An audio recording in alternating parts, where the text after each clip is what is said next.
Today, we're going to crack open a personal diary and follow the raw, day-by-day story of someone recovering from a bone marrow transplant. And let me tell you, it's a journey that's often totally invisible from the outside. It's this complex battle fought not against some external disease, but against the very cells that are supposed to be the cure. We're going to see how the body can become its own worst enemy, and at the same time, its own greatest hero. So here's how we're going to walk through this incredible story. We'll start with that first taste of freedom right after being discharged. Then, we'll dive into the first big challenge that pops up out of nowhere.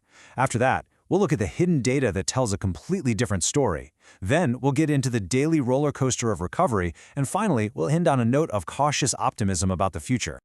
All right, so our story kicks off on day 18 after the transplant. The whole scene just completely shifts, from that sterile, controlled hospital room to the very first kind of shaky steps into a new and pretty uncertain life.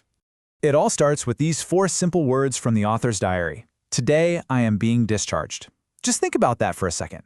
You can almost feel the weight of those words. It's this huge mix of relief, excitement, and the start of a whole new, unknown chapter.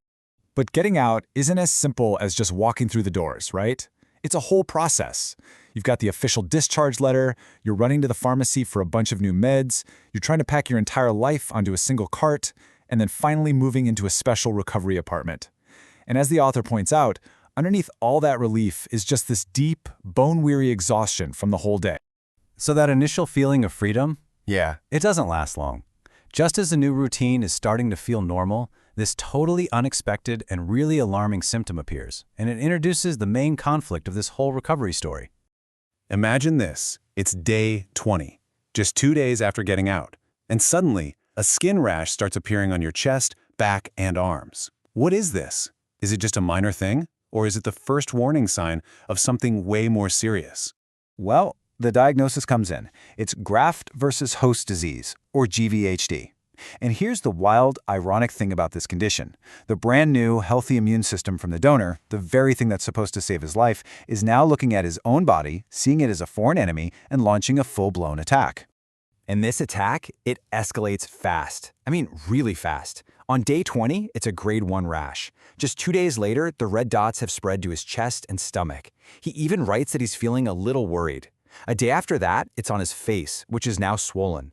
And by day 24, it's officially upgraded to grade 2, and the doctors have to bring in the big guns, cortisone. The real battle has just begun. Okay, so on the outside, this visible, painful war is being waged on his skin. But inside, deep inside, something entirely different and, honestly, incredibly hopeful is happening. It's a story that's hitting in the data from his blood tests. This, right here, this is the twist in the story. The signs on the outside look really worrying, but the internal story, the one being told by his own blood, is actually a story of victory. Okay, let's look at the numbers together, because this is where things get really interesting. You can see his white blood cells are climbing steadily, from 3.17 all the way up to 5.7. That's the new immune system coming online and getting stronger. The hemoglobin takes a little dip, but then it bounces right back up to 11.9. This is all fantastic news. But the most important number on this whole chart, the one that tells the biggest story, is that one on the bottom line. So that magic number is 83.7. That's the MCV, and it measures the size of red blood cells. Now, the author has thalassemia, which is a condition that always made his body produce small red blood cells. His own MCV was always low, somewhere between 65 and 75. A value of 83.7 is smack dab in the normal range.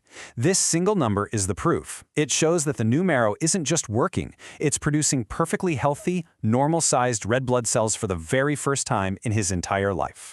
So, with this huge internal victory confirmed by the data, the focus shifts back to the day-to-day grind of recovery. And that reality is anything but a straight line. It's this constant, exhausting roller coaster of progress and setbacks. I mean, on one hand, you have these amazing moments of progress. The simple joy of taking that first walk outside, actually feeling hungry and enjoying a meal again, and even, get this, walking a total of 7 kilometers in one day. But on the other hand, there's the harsh reality of sudden, crushing fatigue, painful hand cramps, and needing to rest for a full hour after just a short walk. And the physical toll is just relentless. There's a gross-tasting antifungal syrup 3 times a day, a terrifying medical scare with his liver, new pills for high blood pressure. But, and this is a huge but, that's balanced by this vital emotional support system. Visits from his parents, a chat with an old friend, video calls with his colleagues. These moments of human connection, they turn out to be just as powerful as any medicine. As the days go by, that wild roller coaster starts to even out a little bit. The data looks good, the GVHD is being managed, and a new phase of recovery begins, one that's marked by this feeling of cautious optimism. And you can see this progress right here in the doctor's new game plan.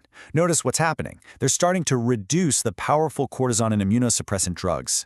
They're shifting to more targeted treatments like creams. And maybe the biggest sign of all, the next checkup is a full week away. That signals a huge shift from crisis management to more of a long-term maintenance plan. And amidst all the medical jargon and the ups and downs, we find this diary entry on day 26, "I am happy with today." After everything, the pain, the fear, the exhaustion, that simple statement is just incredibly powerful. It's about recognizing the good days, and that's a true sign of resilience.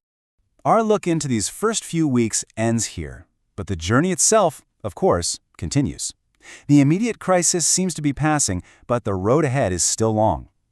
This diary is such a powerful reminder that recovery isn't just one moment in time. It's a long, ongoing process, a journey of navigating the war inside yourself. And the question that remains is, what will the next chapter hold?